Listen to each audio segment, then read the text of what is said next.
Bonjour à toutes et à tous, bienvenue sur la chaîne de Cloudstrive de PS4 Vita. Aujourd'hui, on va parler d'un sujet un peu techos, un peu technique. On va parler de musique, on va parler de barre de son. Et on va pas parler de n'importe quelle barre de son, on va parler de la barre de son Samsung réalisée par Harman et Kardon, donc qui est en fait une filiale spécialisée en Hi-Fi de Samsung. Et on va parler du modèle HWQ90R, qui est en fait le modèle, on va dire, hyper haut de gamme de 2019. Donc c'est une barre de son, comme vous le voyez, qui est assez classieuse. Donc on voit ici les petits woofers, on peut pas enlever la grille. Je vous la montre en même temps. C'est une barre de son donc qui est 7.1.4. Qu'est-ce que ça veut dire 7.1.4? Ça veut dire qu'il y a cette enceinte dedans, en tout cas qu'elle émule le son de cette enceinte. Point 1 pour le subwoofer qui est ici, voilà, jolie bête. Et en même temps, barre de son un peu particulière, elle propose deux enceintes arrière réelles. Et le point 4, eh ben en fait c'est ça. C'est qu'on a des woofers sur le dessus en fait. Voilà. Et ça va en fait être compatible Dolby Atmos. Dolby Atmos, grosso modo, donc vous voyez ici, vous avez aussi du son. Concrètement, le son qui va sortir des enceintes ici va venir se répercuter sur le plafond, parce que c'est une onde sonore, donc ça rebondit. Et ça va créer un environnement sonore enveloppant. C'est-à-dire que vous allez avoir des effets sonores spatialisés en hauteur, et non plus uniquement à 360 degrés autour de vous. Donc dans la théorie, c'est assez joli, mais c'est pas quelque chose de facile à réaliser, on va dire, avec une simple barre de son, avec le simple système de réfraction sonore.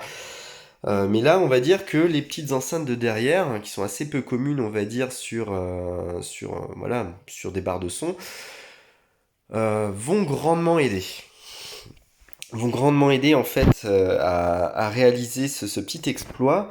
Et clairement, c'est une des rares barres de son qui, selon moi, est capable de remplacer un véritable kit home cinéma, voilà, 7.1, point 1.4 ou point 5.1.4, peu importe. En ce moment, c'est assez aidé. Et puis en termes de rapport qualité-prix, il faut savoir que cette barre de son, elle est commercialisée dans les 1500 euros. Je n'ai plus le prix officiel, hein, mais c'est à peu près dans ces eaux-là. En négociant bien, parce que là, il y a la nouvelle gamme la nouvelle gamme de Samsung qui est en train de sortir d'enceinte, la gamme 2020, qui vient remplacer tout ça, qui elle va faire forcément chuter un peu les prix. Et donc là, on peut la trouver assez facilement sur le marché aux alentours de 1900 euros à peu près.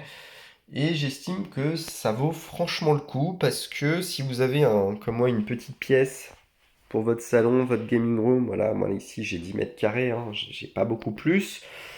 Faut savoir que un kit 5.1, voire 7.1, et puis on rajoute le point 4 si on veut derrière, peu importe, c'est pas ça qui prend de la place. Bah voilà, c'est des câbles partout, c'est beaucoup d'encombrement. Donc je trouvais que la solution de la barre de son était pas trop mal pour les petites surfaces. Maintenant, il faut savoir que l'enceinte, elle dépote. Elle dépote. Et clairement, vous la mettez dans une pièce de 30 mètres carrés, il y aura très peu de distorsion au niveau sonore. Vous pouvez le monter le volume très très haut, ça pose pas de problème. Ça pose vraiment aucun problème. L'ensemble des enceintes alors sont dites, je vais dire entre guillemets, sans fil. C'est-à-dire qu'il n'y a aucune des enceintes, le woofer, le... Pardon, pas le woofer, hein, je voulais dire le sub, le sub, le caisson de basse n'est pas relié à l'enceinte principale. Les deux enceintes là-bas ne sont pas reliées aussi. La connexion se fait par un appairage sans fil. L'appairage est très simple hein, d'ailleurs, il suffit d'appuyer rester appuyé quelques secondes sur les boutons au dos des enceintes. Je vais essayer de vous montrer à quoi ça ressemble. Attention. Voilà, ici vous voyez... Alors attendez, j'essaie de reculer. Vous voyez ici, il y a un petit bouton en fait pour l'appairage. Quand on laisse appuyer 5 secondes, il faut bien sûr que l'enceinte principale soit allumée et connectée au secteur, hein. La lumière ici va passer au bleu, ça veut dire que l'appairage est fait et ça se fait très simplement. Quand je disais sans fil ou presque, oui, sans fil ou presque, mais il faut quand même un câble d'alimentation. Vous voyez ici, hein, c'est voilà. Donc il faut quand même pas mal de prises de courant pour tout ça. Pour les petites enceintes, je vais faire un petit zoom dessus histoire de vous montrer, mais voilà, on est quand même sur une conception assez, on va dire les choses, assez stylée. Voilà, on a quand même un degré de finition pas mal. Tout est fait pour cacher les fibres, les fibres, pour cacher les fils et faire en sorte qu'ils soient, voilà, qu'ils passent dans des petits rails, comme c'est le cas ici. Bon, là, je l'ai pas fait parce que j'attends des supports pour enceinte. J'ai pas envie de faire de trous dans les murs, honnêtement. Alors voilà, vous avez, euh, en termes de possibilités, vous pouvez soit les poser sur des pieds à enceinte, soit vous avez, vous voyez, des petits trous ici pour mettre des vis. Alors je vais essayer de vous montrer les supports de l'enceinte. Où est-ce que je vais trouver ça? Voilà. Ouais, c'est vrai, je vous ai épargné le packaging. Le packaging est imposant, il est très bien fait, tout est fait pour sécuriser les enceintes. Voilà, ça c'est les fameux pieds qui sont fournis avec, qui servent en fait, bah voilà, qui servent simplement à fixer vos enceintes au mur. Voilà, vous faites un trou dans le mur et votre enceinte pourra être fixée là-dessus, elle tiendra sans problème. Donc voilà, Samsung a vraiment pensé à tout là-dessus, c'est assez cool. Encore une fois, voilà, le packaging il est très très gros. Et je ne vais pas vous montrer le carton, je trouve que ça n'a aucun intérêt de montrer un packaging. Tout est bien protégé, il y a du polystyrène de partout. Bref, c'est pas écologique du tout, mais c'est assez joli. Pour ce qui est de la télécommande, on est sur une télécommande assez classique de Samsung. Voilà, on a un bouton pour faire l'appairage en Bluetooth si on veut le faire plus simplement en laissant appuyer. Ici, vous pouvez sélectionner les différentes sources audio. Donc de mémoire, vous avez le Bluetooth, vous avez le Wi-Fi, bah, vous avez forcément une connexion qui peut se faire en HDMI. Voilà. La barre de son se connecte en HDMI e-ARC à la télévision et d'ailleurs c'est le seul moyen si vous voulez profiter d'un son Dolby Atmos, la connexion ne se fera qu'en e-ARC avec la télévision. Vous avez une entrée optique aussi. Cette petite touche-là va vous permettre de régler en fait les trembles, donc les aigus, les basses, mais aussi le volume de l'enceinte centrale, qui correspond en fait à cette partie-là, ici. Vous avez une partie qui va gérer le son qui provient des côtés, ici. Vous aurez une partie qui va vous permettre de gérer le son qui vient du dessus. Vous allez bien sûr pouvoir gérer le son, la puissance, l'intensité du caisson de basse. Idem pour les enceintes sur le côté, les enceintes arrière, pardon. Les enceintes arrière, vous aurez, de manière générale, il n'y aura pas de gestion de la droite ou de la gauche, mais vous pourrez gérer le son qui provient, voilà, soit de devant, soit de dessus, enfin les deux, grosso modo. Et c'est assez précis. Bon, c'est ce qu'on lit un peu partout, mais on voudrait avoir voilà, un petit micro qui permettrait en fait d'ajuster automatiquement le son en fonction de la localisation, j'ai envie de dire du canapé ou de là où on va écouter de la musique. Un micro de paramétrage comme ce qu'on peut trouver assez communément surtout, bah, on va dire surtout ce qu'on trouve dans le domaine du matériel hi-fi, surtout qu'on est quand même sur une barre, bah, clairement on est sur le haut de gamme. Alors là, je suis en train de vous montrer un peu la photo de la vidéo en vidéo, la taille de la barre de son. Euh, Vous n'avez pas forcément d'éléments d'échelle. Enfin, si, vous voyez la manette de la PS4 pour vous rendre compte.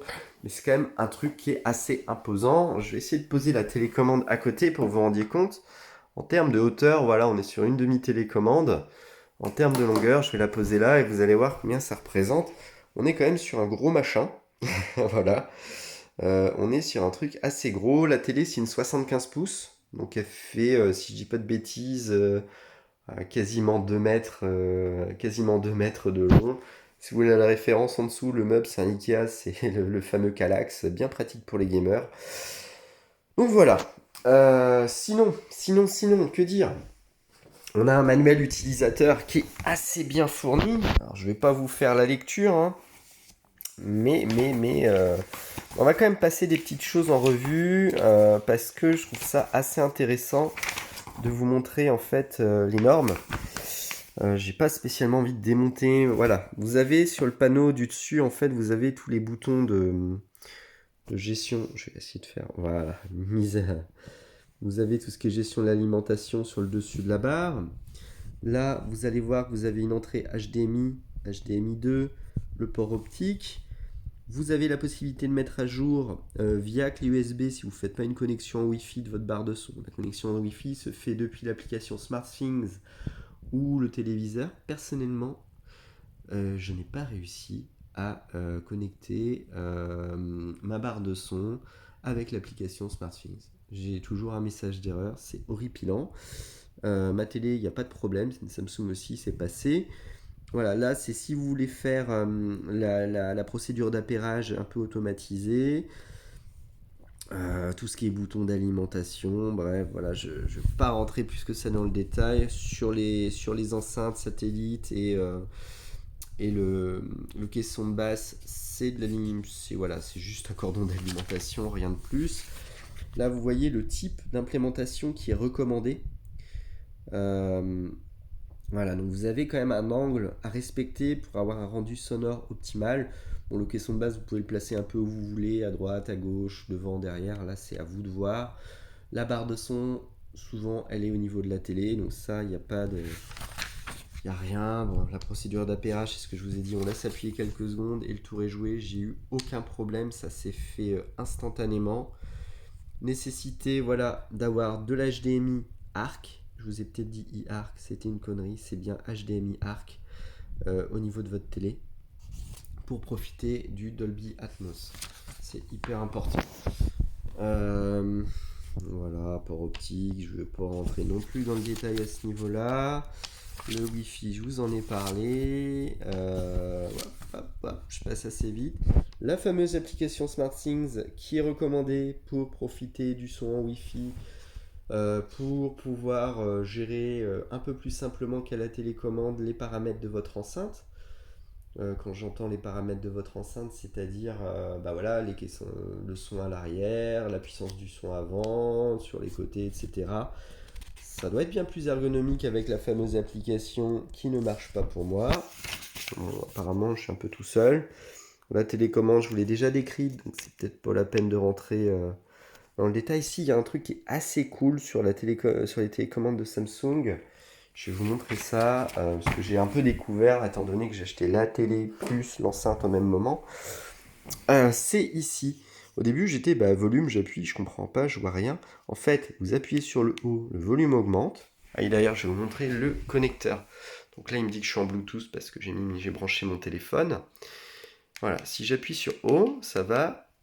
Vous voyez, hop, le son remonte, le son redescend. On a aussi la gestion du caisson de basse. Alors, la gestion du son sur le caisson de basse, mais comme toutes les enceintes, en fait, de la barre et des satellites, est gérée entre -6 et 6. 0 étant le son normal, -6 étant voilà, un son quasiment existant au niveau des basses. Donc là, c'est à vous de faire vos réglages en fonction de ce que vous écoutez, de votre sensibilité, enfin, tout un tas de critères, on va dire. Voilà, donc j'apprécie le côté on monte, on descend, c'est assez ergonomique. Cette partie-là est assez agréable. Ce qu'on peut reprocher, c'est peut-être le manque de mode sonore. Je vais essayer de vous montrer ça en live. Voilà. Vous avez un son adaptative. Voilà. Voilà, le connecteur est quand même assez petit. Hein. Voilà. Là, on voit adaptative. On a standard, je crois. On doit avoir gaming. Alors, on a surround. Et on a gaming. Voilà. Grosso modo, c'est un peu ce qu'on a. S'il y a la possibilité de créer un univers, un son 5.1 virtuel, qui est très englobant, qui est très très convaincant. Personnellement, j'apprécie énormément quand j'écoute de la musique. Voilà, là, ça se passe plus dans la partie paramètres. activer ou désactiver tout simplement. Ce que je regrette, c'est qu'il n'y ait pas dans les sonnements d'un mode musique en fait. C'est vraiment une barre de son qui est dédiée principalement au cinéma, même si elle est très bonne pour l'écoute de la musique. Ce que j'ai noté quand même, c'est que il faut passer un peu de temps à la paramétrer pour bénéficier d'un rendu sonore musical qui n'est pas trop brouillon. J'ai même voilà, malgré ce que j'ai pu lire un peu à droite à gauche, je trouve que des fois les pistes se mélangent les unes entre elles et que ça donne pas un rendu aussi clean et aussi clair que ce qu'on pourrait avoir sur des enceintes hi-fi. Voilà. Après, c'est pas dramatique. Globalement, ça envoie un son incroyable, hein. Voilà, faut pas ne comparez pas ça avec votre enceinte Bluetooth à 200 balles, hein. Ça a rien à voir, hein. C'est 1000 fois mieux. Mais voilà, c'est si on veut chipoter. L'autre chipotage que je peux faire, c'est cette télécommande. J'aime beaucoup, hein. Elle est très agréable à prendre en main, elle est très bien. Mais je vais vous montrer la télécommande de chez Samsung aussi. Vous connaissez peut-être cette télé, la 90T de 2020. Donc, c'est la nouvelle télé très haut de gamme de Samsung, hein, en version 75 pouces. J'en parlerai dans une autre vidéo. Mais voilà, cette télécommande, voilà, ces deux télécommandes se ressemblent, hein. Elles sont basées sur le même modèle, hein. Enfin bon, il n'y a pas, voilà, on monte, on descend. C'est un peu la même chose, mais adapté à une télévision. La seule nuance que j'ai appréciée, c'est la commande vocale. C'est-à-dire que l'enceinte de Samsung n'est pas connectée à Alexa ou Google ou un autre service de reconnaissance Bixby, je sais plus comment ça s'appelle sur Samsung, bref, un assistant vocal, alors que la télé l'est. La télé l'est, c'est super cool. Bref, et quand on laisse appuyer, en fait, on peut prendre, il y a un micro qui écoute ce qu'on dit, et ce qui permet en fait de balancer des commandes vocales, et genre à musique suivante ou un truc comme ça, ou lancer une playlist Deezer ou Spotify. Ça aurait été sympa. Ça aurait été sympa d'avoir un micro sur cette télécommande pour gérer son enceinte vocale. Voilà, c'est un petit peu de chipotage. Je vais essayer de vous montrer. Je dis bien je vais essayer parce que la bête est quand même assez imposante. J'ai tout mon câblage. Donc je vais un peu galérer. Je vais essayer de vous montrer. Ah, puis il pèse une tonne. Voilà, comment elle est derrière. Alors, évident. Voilà. Donc ici, vous voyez, vous avez quelque chose pour... Vous avez vos ports HDMI. Ouais, il y a des petits renfoncements qui sont quand même assez bien foutus. Vous avez ici, il me semble... non, là, c'est pour tout ce qui est support mural. Donc vous pouvez, oui, aussi mettre votre enceinte sur un mur. Il n'y a pas de problème. Il n'y a aucun problème. Là, c'est le fameux endroit où vous pouvez mettre à jour... voilà, votre enceinte via clé USB si vous n'utilisez pas la connexion Wi-Fi. Le cordon d'alimentation. Voilà, bon là tout ce qui est pairing au network, bon, pas rentrer plus que ça dans le détail, c'est ce que vous avez vu dans la notice en fait. C'est assez bien détaillé, je veux dire, il y a rien à redire.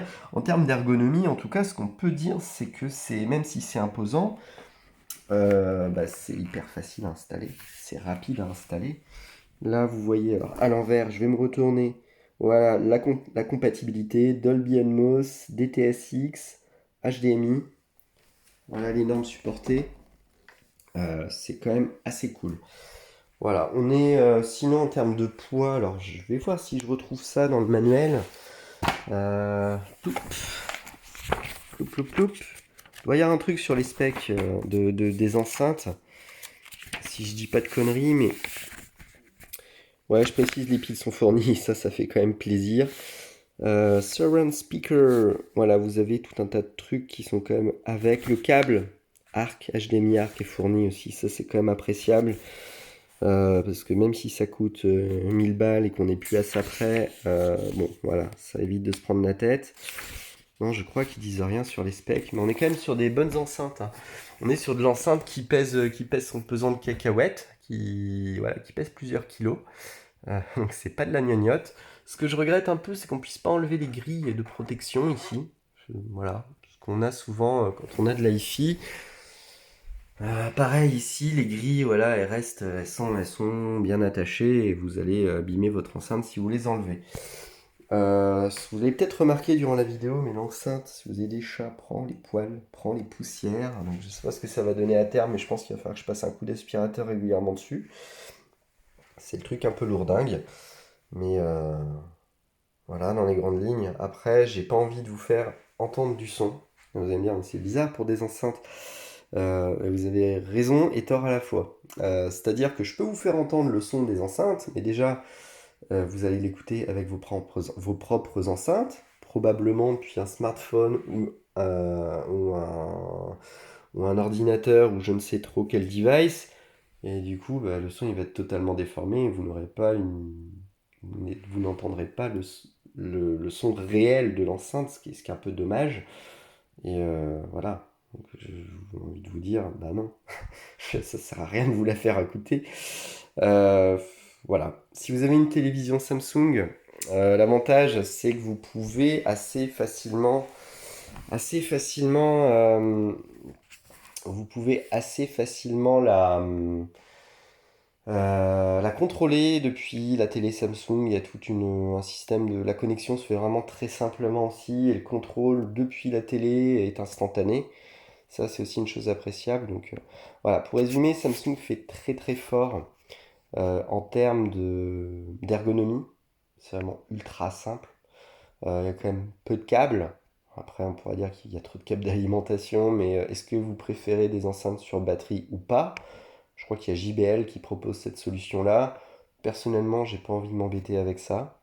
On sent que les matériaux transpirent la qualité. Franchement, voilà, ça pèse lourd. Le métal a l'air de qualité. La télécommande est quand même assez stylée globalement.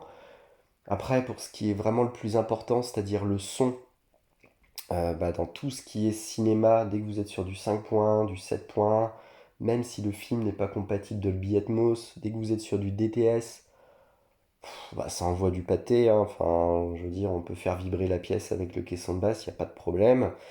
Même si je trouve que les basses sont peut-être un petit peu trop rondes. Les voix se détachent très très bien. Les passages musicaux sont sublimes et vraiment voilà, somptueux. Enfin, regardez un film du type, on va dire, Interstellar pour vous convaincre de ce type de choses.